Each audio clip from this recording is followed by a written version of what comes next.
ಮಳೆ ಮಳೆ ರಾಜ್ಯದಲ್ಲಿ ಬಿಟ್ಟು ಬಿಡದೆ ಸುರಿಯುತ್ತಿರುವ ಈ ಮಳೆಯಿಂದಾಗಿ ಸಾರ್ವಜನಿಕರು ತುಂಬಾ ತೊಂದರೆ ಅನುಭವಿಸುತ್ತಿದ್ದಾರೆ. ಆದರೂ ಕೂಡ ಮಳೆರಾಯ ಕರುಣೆ ತೋರದೆ ರಾಜ್ಯಾದ್ಯಂತ ವಿವಿಧ ಜಿಲ್ಲೆಗಳಲ್ಲಿ ಮತ್ತು ವಿವಿಧ ರಾಜ್ಯಗಳಲ್ಲಿ ರಣಭೀಕರ ಮಳೆ ಸುರಿಸುತ್ತಾ ಜನರ ಮನಸ್ಸಲ್ಲಿ ಆತಂಕ ಮೂಡಿಸಿದ್ದಾನೆ.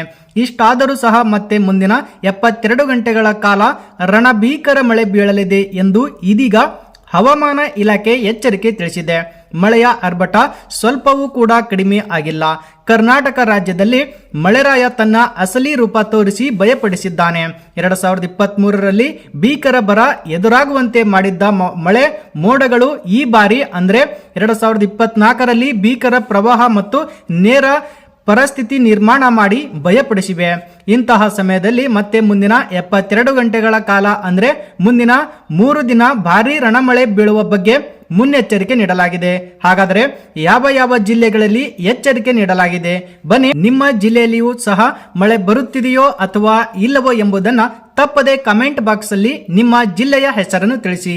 ಈ ಮುಂಗಾರು ಮಳೆ ಮುಕ್ತಾಯ ಆಗಲು ಇನ್ನು 2 ತಿಂಗಳು ಬಾಕಿ ಇದೆ. ಅಂದರೆ 2024ರ ಸೆಪ್ಟೆಂಬರ್ ತಿಂಗಳ ತನಕ ಮುಂಗಾರು ಮಳೆ ಸುರಿಯಲಿದೆ. ಹೀಗಿದ್ದರೂ ಸಹ ಮಳೆರಾಯ ಕೇವಲ 2 ತಿಂಗಳಲ್ಲಿ ಇಡೀ ವರ್ಷಕ್ಕೆ ಆಗುವಷ್ಟು ಮಳೆ ಸುರಿಸಿದ್ದಾನೆ. ಇಷ್ಟು ಮುಗಿದರೂ ಸಹ ಮುಂಗಾರು ಮಾರುತಗಳು ಇನ್ನೂ ಸೈಲೆಂಟ್ ಆಗುತ್ತಿಲ್ಲ. ಹೀಗಾಗಿ ಮಳೆಯ ಕಾಟಕ್ಕೆ ಜನರು ಕೂಡ ಬೆಚ್ಚಿ ಬಿದ್ದಿದ್ದಾರೆ. ಆದರೆ ಇದು ಶಾಂಪಲ್ ಮಾತ್ರ ಅಂತ ಮಳೆ ಮೋಡಗಳು ವಾರ್ನಿಂಗ್ ಕೊಡಲು ಸಜ್ಜಾಗಿದ್ದು ಮುಂದಿನ 72 ಗಂಟೆಗಳ ಕಾಲ ಮತ್ತೆ ನಿರಂತರವಾಗಿ ಮಳೆ ಬೀಳುವ ಎಚ್ಚರಿಕೆಯನ್ನ ನೀಡಲಾಗಿದೆ. ಮುಂಗಾರು ಮಳೆ ಮೋಡಗಳು ಇಷ್ಟು ದಿನ ಕರಾವಳಿ ಮತ್ತು ಮಲೆನಾಡು ಭಾಗದಲ್ಲಿ ಭಯ ಹುಟ್ಟಿಸಿ ಜನರನ್ನು ಸುಸ್ತು ಮಾಡಿವೆ. ಆದರೆ ಇದೀಗ ಉತ್ತರ ಕರ್ನಾಟಕದ ಭಾಗದಲ್ಲೂ ಮುಂಗಾರು ಮಳೆ ಅರ್ಭಟಿಸುವುದು ಪಕ್ಕಾ ಆಗಿದೆ. ಬೀದರ್, ಕಲಬುರಗಿ, ರಾಯಚೂರು, ಬಾಗಲಕೋಟೆ ಸೇರಿದಂತೆ ಕೊಪ್ಪಳ, ಬಳ್ಳಾರಿ, ಬೆಳಗಾವಿ, ಗದಗ ಸೇರಿದಂತೆ ಹುಬ್ಬಳ್ಳಿ ಮತ್ತು ಧಾರವಾಡ ಜಿಲ್ಲೆಯಲ್ಲಿಯೂ ಕೂಡ ಇದೇ ರೀತಿಯಾಗಿ ಭರ್ಜರಿ ಮುಂಗಾರು ಮಳೆ ಬೀಳಲಿದೆ. ಕರ್ನಾಟಕದ ಮಲೆನಾಡು ಮತ್ತು ಕರಾವಳಿ ಜಿಲ್ಲೆಗಳಲ್ಲಿ ಕೂಡ ಮುಂದಿನ 3 ದಿನ ಅಂದರೆ 72 ಗಂಟೆಗಳ ಕಾಲ ಭರ್ಜರಿ ಮುಂಗಾರು ಮಳೆ ಬೀಳಲಿದೆ ಎಂದು ಮುನ್ನೆಚ್ಚರಿಕೆ ನೀಡಲಾಗಿದೆ.